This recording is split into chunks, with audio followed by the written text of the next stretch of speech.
This week, second class, we're on Unit 16, page 64, and our story is Copper. Read along with me. Megan rushed over towards the field to see the pony. She loved coming to visit him. His name was Copper because of his colour. She visited every day and always brought him some treats. She loved to rub his nose and talk to him as if he was hers. Copper lived in Mrs. Brown's field. Mrs. Brown was Megan's neighbour. The pony belonged to Tara Brown, her daughter. Megan knew straight away that something was wrong.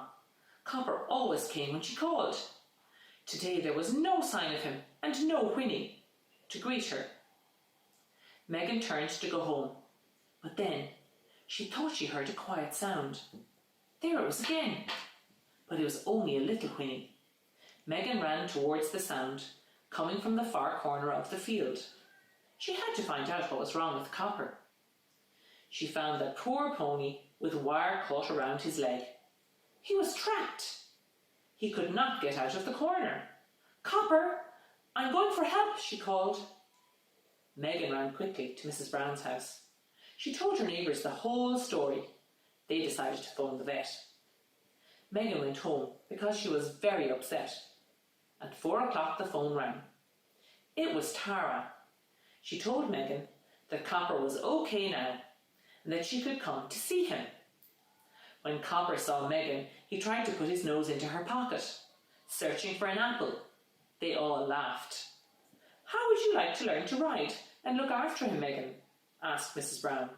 "Tara has outgrown him and he is getting a new horse." Megan was so happy she couldn't even answer. Now have a look at the questions on page 65. Activity A.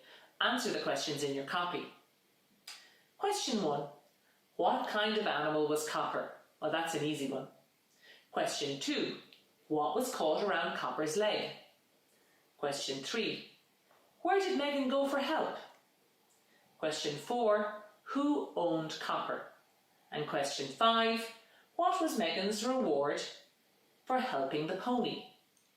Now remember, all of the answers are in the story. Activity B. Put these words in alphabetical order. So remember, A comes first, B is next, and so on. Activity C. Write 2 rhyming words for each word. So you've got to put in your own rhyming words. And then activity D. Match the animals to their home.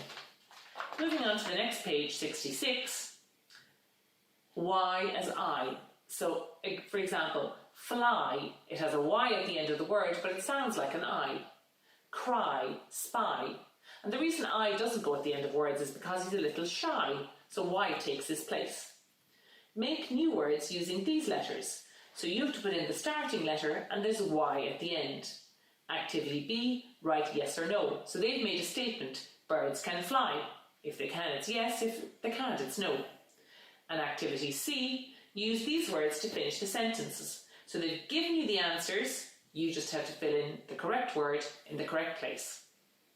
Moving on to page 67, with doing words, so action words or verbs, when you add ing, the magic E is left out. So for example, make ends in E, M-A-K-E. But when you're adding ing, you leave out the E, so it goes to M-A-K-I-N-G. Race, leave out the E, it goes to R-A-C-I-N-G, and so on. Activity B, make the word in brackets an ing word, but be careful, if it ends in E, you have to leave the E out before you add the ing. And activity C, match the words.